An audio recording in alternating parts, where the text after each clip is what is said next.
Pemirsa, untuk membahasnya lebih dalam terkait konflik Israel dan Palestina di Gaza, kami sudah terhubung melalui sambungan Zoom dengan Bapak Broto Wardoyo, selaku pengamat politik Timur Tengah. Selamat pagi Pak Broto. Selamat pagi. Ya, semoga dalam keadaan sehat ya Pak ya. Ya Pak, langsung saja Pak, terkait dengan konflik Israel-Palestina ini kapan Pak kira-kira akan berakhir, karena sudah banyak sekali warga sipil khususnya anak-anak yang meninggal dunia karena kekejaman perang. Kalau kita bicara kapan dia berakhir, sebetulnya kan akan ditentukan oleh bagaimana nanti Israel menentukan atau mendefinisikan kemenangan ya, karena kan tidak mungkin operasi militer itu dilakukan tanpa ada pemahaman tentang apa yang ingin dicapai, jadi kemenangannya apa. Nah, sejauh ini Israel belum merilis sebetulnya apa target mereka. Mereka hanya mengatakan bahwa mereka akan menghancurkan infrastrukturnya Hamas dan juga membebaskan tawanan. Tapi dua hal tersebut bukan hal yang mudah untuk dilakukan dan pasti akan makan waktu. Sebagai perbandingan, dulu ketika Kopral Gilad Shalit itu diculik, ditahan oleh Hamas, Israel itu butuh waktu hampir 2 tahun hanya untuk membebaskan dia, untuk mendapatkan kembali. Nah, saat ini ada sekitar 100 lebih tahanan yang dibawa oleh Hamas. Jadi artinya ya kita masih akan perlu proses negosiasi yang panjang. Tapi kalau operasi militer sendiri, biasanya nanti kita akan melihat misalnya yang disasar oleh Israel atau IDF adalah melakukan eliminasi terhadap beberapa tokoh kunci. Nah, begitu mereka merasa bahwa ini sudah cukup untuk disebut sebagai kemenangan, maka hal itu akan membuka kemungkinan dia selesai. Ya, ekspektasi yang diberikan oleh para akademisi sih akan makan waktu beberapa bulan bagi berhentinya operasi militer tersebut, Mbak. Baik, Pak Broto, bila konflik ini terus-menerus terjadi, apakah tidak menutup kemungkinan akan memicu perang dunia ketiga, Pak? Apalagi ini imbasnya terhadap negara lain, utamanya Indonesia yang juga merupakan negara sahabat Palestina. Iya, kalau kita bicara apakah dia memicu perang dunia ketiga, artinya kan spillover dari konflik ini akan seberapa jauh. Konflik ini kan kekhawatirannya memang akan melibatkan pihak-pihak lain. Tapi dari pelibatan pihak-pihak lain tersebut sebetulnya kan hanya ada 2 kemungkinan ya. Kemungkinan pertama akan melibatkan proksi-proksi Iran di kawasan, itu seperti Hizbullah, kemudian Syria, kemudian nanti kelompok-kelompok lain untuk berperang melawan Israel. Kalau yang terjadi masih dalam skala tersebut, artinya melibatkan proksi-proksinya Iran, sepertinya bukan perang dunia ketiga yang kita akan hadapi. Tapi kalau Irannya sendiri sudah terlibat, nah baru kemudian kita akan melihat ada kemungkinan dia menjadi perang yang lebih besar. Karena kalau Iran terlibat di dalam perang tersebut, maka dia akan memicu Amerika Serikat dan seterusnya. Nah, sampai saat ini kan Iran itu sudah berusaha ditangkal oleh Amerika Serikat dengan menerjunkan 2 kapal induk ke wilayah Mediterania. Sebetulnya kan tujuannya supaya Iran tidak terlibat secara langsung. Jadi dari situ sebetulnya mungkin atau tidak memicu perang dunia ketiga, mungkin, tapi kemungkinannya tidak terlalu besar. Begitu. Baik, kemungkinannya memang tidak terlalu besar, tapi tidak menutup kemungkinan lah, bisa dikatakan begitu ya Pak Broto ya? Iya, betul. Iya Pak, lantas selama ini Israel kerap menyerang Gaza dengan rudalnya dan juga serangan udara. Kenapa Pak tidak dengan serangan darat Pak? Sebetulnya Israel beberapa kali melakukan serangan darat ke Gaza. Tapi biasanya skalanya kecil, tidak full, tidak besar seperti saat ini. Karena biasanya serangan darat itu dilakukan untuk target yang sangat spesifik. Ya, dulu pernah dilakukan untuk menyasar beberapa pemimpin Hamas, salah satunya Al-Jabari misalnya. Jadi sangat didesain dengan baik sebetulnya. Jadi dia tidak makan waktu panjang. Nah, saat ini ketika mereka merencanakan serangan daratnya sepertinya akan menjadi serangan darat terbesar. Ya, kalau serangan darat itu kan di Gaza bukan persoalan yang sederhana, karena Hamas itu dikenal piawai dalam perang kota. Jadi karena strategi perang mereka memang sangat baik di Gaza, sehingga akan cenderung sulit. Kalau diterjunkan serangan darat ya akan jatuh korban lebih banyak sebetulnya di pihak Israel, dan itu kan isu yang sangat sensitif kalau terlalu banyak korban jiwa, terutama anggota IDF-nya. Baik, Pak Broto, selama ini kan Israel menyatakan perang terhadap Hamas, yang mana Hamas ini merupakan warga Palestina yang organisasinya militan, begitu bisa dibilang. Lantas sebetulnya siapa yang mendorong kemudian juga bisa dibilang membackup, membantu Hamas selama ini untuk bisa mengacak-acak Israel, Pak? Iya, Hamas itu memang dikenal memiliki hubungan dengan beberapa negara di Timur Tengah. Kalau dulu mereka dikenal dekat dengan Arab Saudi, kemudian mereka juga dekat dengan Qatar, ya, negara-negara di Teluk yang dekat dengan Arab Saudi, tapi saat ini mereka juga dikenal memiliki hubungan baik dengan Iran.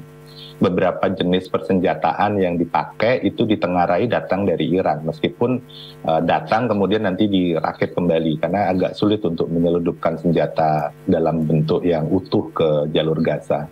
Ya, jadi itu beberapa negara. Tapi sebetulnya kan Hamas itu juga berkembang sebagai sebuah kelompok perlawanan yang mereka kemudian memiliki beberapa orang yang memang ahli dalam persenjataan, ahli dalam perang, dan itu kemudian dia kembangkan sendiri beberapa jenis senjata yang dipakai. Rudal-rudal itu memang produksi dari Hamas sendiri. Ya, jadi kalau kita bicara siapa di belakangnya, yang pasti ya kita mengetahui ada keterkaitan mereka dengan Iran saat ini dan juga dengan Qatar. Pemirsa, terima kasih Anda masih bersama kami di Sindo Morning Show. Kita akan melanjutkan kembali, Camar dan juga pemirsa, perbincangan kita dengan Pak Broto terkait dengan konflik Israel-Palestina.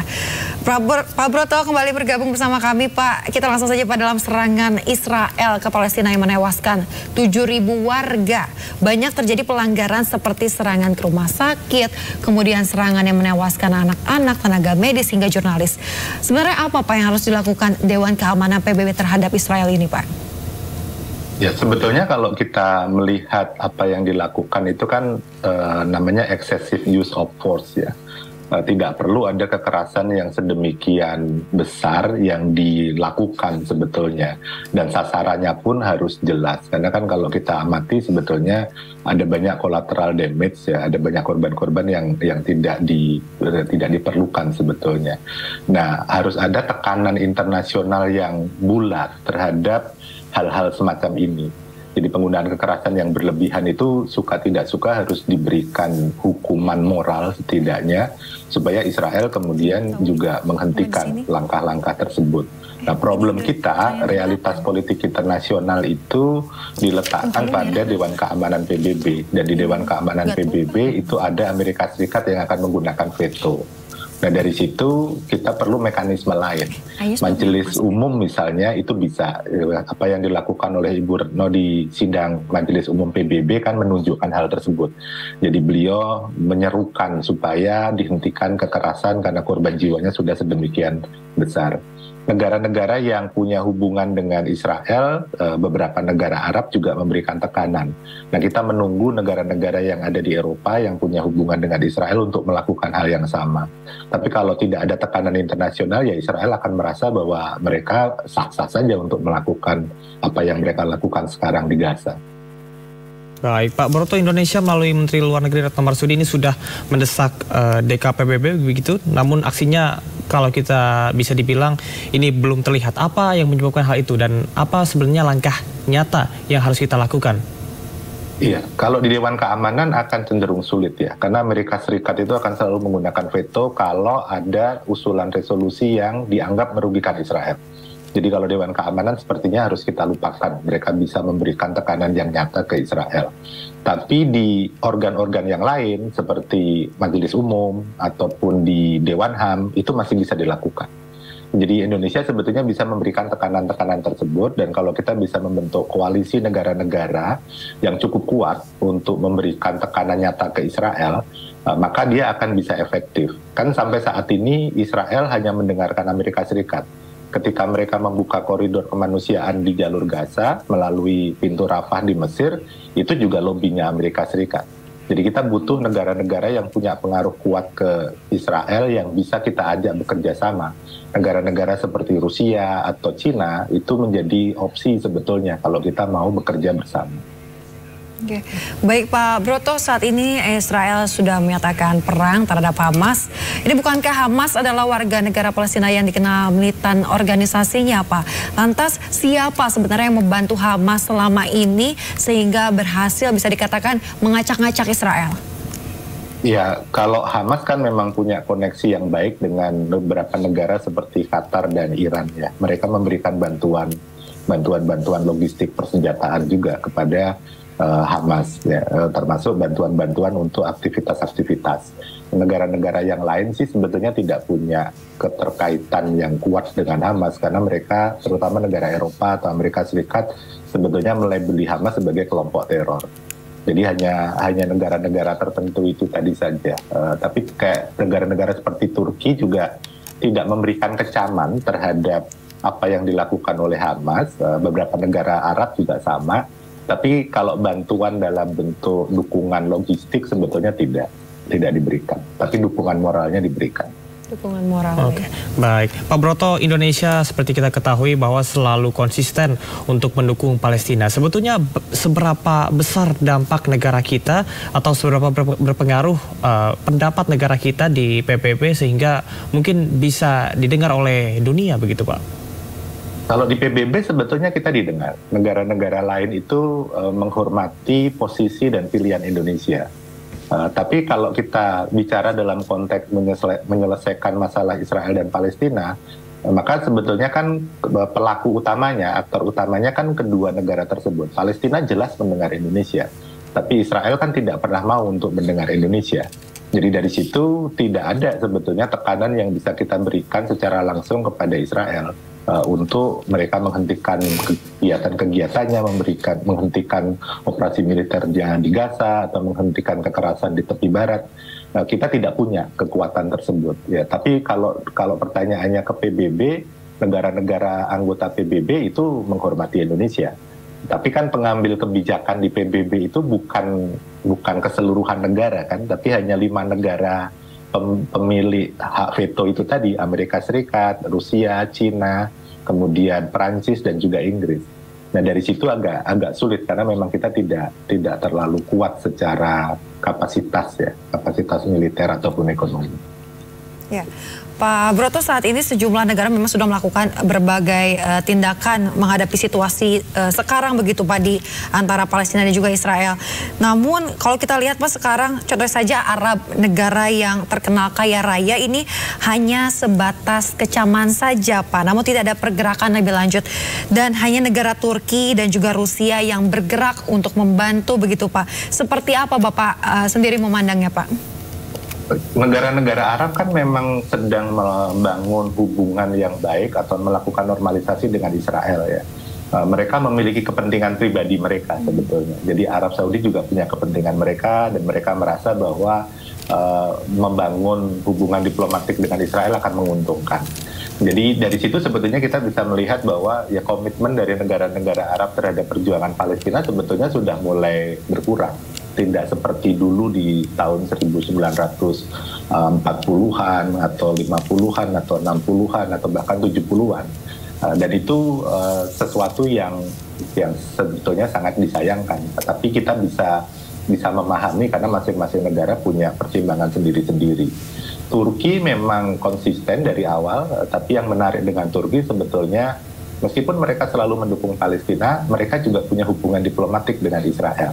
Dan sebetulnya hubungan diplomatik dengan Israel itu sering dipakai oleh Turki sebagai bentuk tekanan. Jadi kalau misalnya ada masalah, Turki merasa tidak suka dengan kebijakan Israel terhadap Palestina, ya Turki kemudian akan membekukan hubungan diplomatiknya. Tapi kemudian nanti dibuka kembali ketika situasi sudah membaik. Nah, negara-negara Arab belum sampai pada titik tersebut. Negara-negara seperti Uni Emirat yang punya hubungan diplomatik belum berani untuk mengatakan bahwa kita bekukan dulu. Ya, atau negara-negara seperti Maroko juga sama. Ya, kalau Arab Saudi memang belum membuka. Ya. Jadi sebetulnya harapannya negara-negara yang punya hubungan diplomatik dengan Israel tersebut juga berani untuk mengambil langkah tegas tadi. Kalau dibekukan hubungan diplomatiknya kan Israel akan terisolasi sebetulnya. Begitu menurut saya.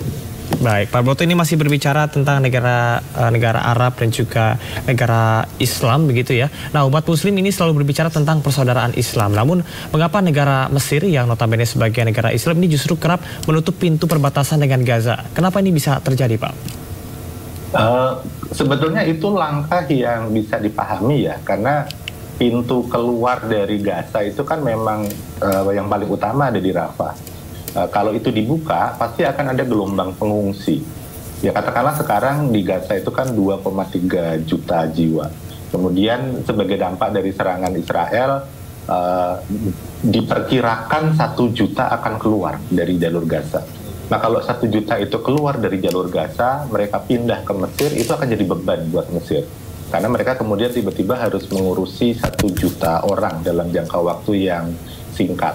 Ya, sehingga kemudian Mesir akan mempertimbangkan betul kapan mereka buka, berapa banyak yang bisa mereka tampung, dan seterusnya.